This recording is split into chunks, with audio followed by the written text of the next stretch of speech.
Africa can rise and Africa will rise. But it's not going to rise by prayer and fasting.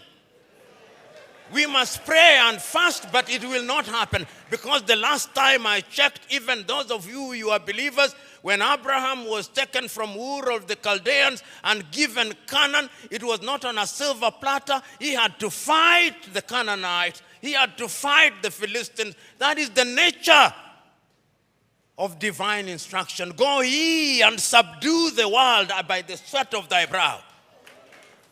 The kitchen where they make manna was closed. Manna will no longer come. Because you must now make your manna. And it is our duty, therefore, as Africans to begin to rethink the younger generation. You know, there is a saying in Chichewa in Malawi that more precious than our children are our children's children. So when we are doing these things, we must remind ourselves that we are doing for this generation and generations yet to be born. When you are appointed into a public office in Africa, they actually expect you to be a thief. And if you don't steal, they say you are not wise. So in the minds of many people in Africa, Abuja and Lagos are hunting grounds where they send their sons and daughters to steal, to take antelopes, which they share in the village. That thinking must change, because service for humanity is what we must look at. And I have no doubt in my mind that Africa can do it.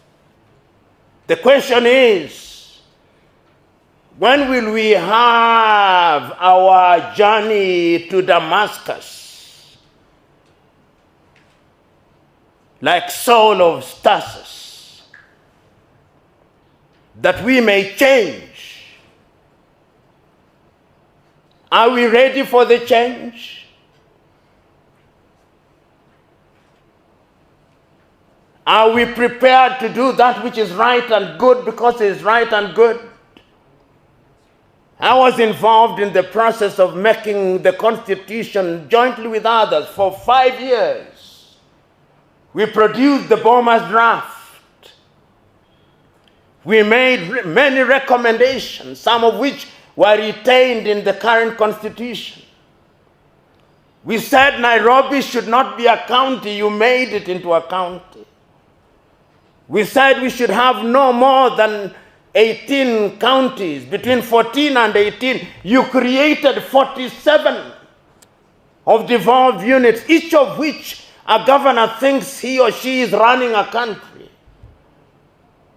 The United States of America has only 50 states with a GDP of 23 trillion United States dollars.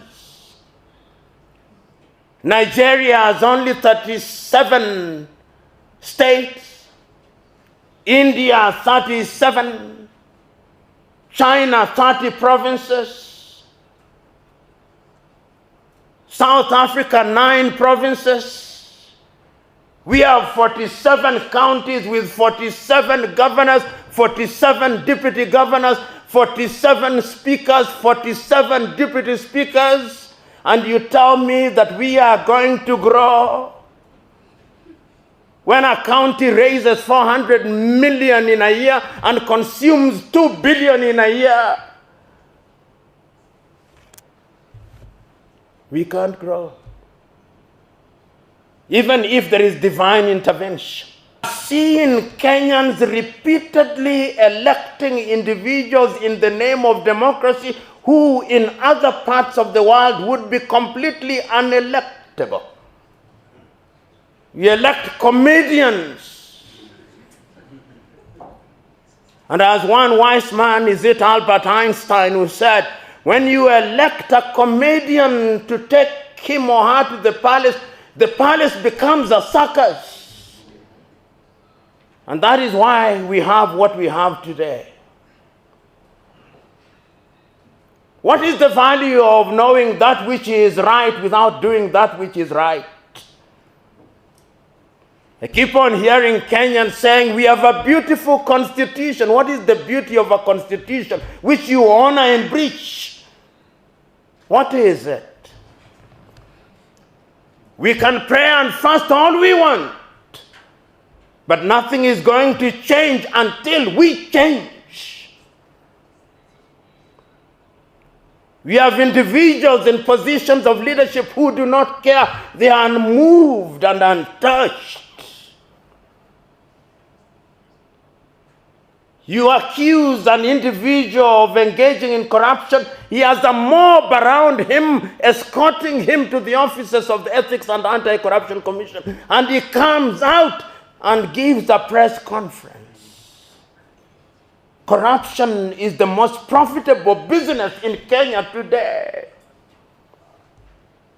You have individuals whose salaries, even if they lived for 1,000 years and worked for 1,000 years, would not buy them half an acre of land. And they are multi-billionaires. They have never won any lottery, never made any discovery. And we celebrate them as successful men and women. And we elect them to boot. We must rethink governance. Today, we have a parliament whose only claim to fame is that they have insatiable appetite for our taxes. Our parliamentarians, relative to our GDP, are the best paid in the world. In the world. They want CDF, not because they want to serve us. Ask each one of them how many companies they have formed, where their drivers and brothers and sisters and house helps are the directors. Ask them. Ask them whether they do not trade with the counties and with the constituencies that they run. Ask the MCA whether that is not true. Ask them how they become multi-millionaires within 2 years of joining public office. Ask them. Ask them why, when the courts have declared CDF to be unconstitutional, why they want to constitutionalize it, whether we like it or not. It is a slush fund. And the culture of lawlessness and impunity has taken root in our country. And you know, your typical Kenyan politician thinks that we have the memory of a mosquito and a warthog combined. That is why they don't care about us. The time is now that we must demonstrate that our civic duty not only demands but requires that we make demands of them. This is not the time for cowards who die times without number. Because if you are a coward today, your children and children's children will pay the price of our cowardice. We must speak out and bear the consequences.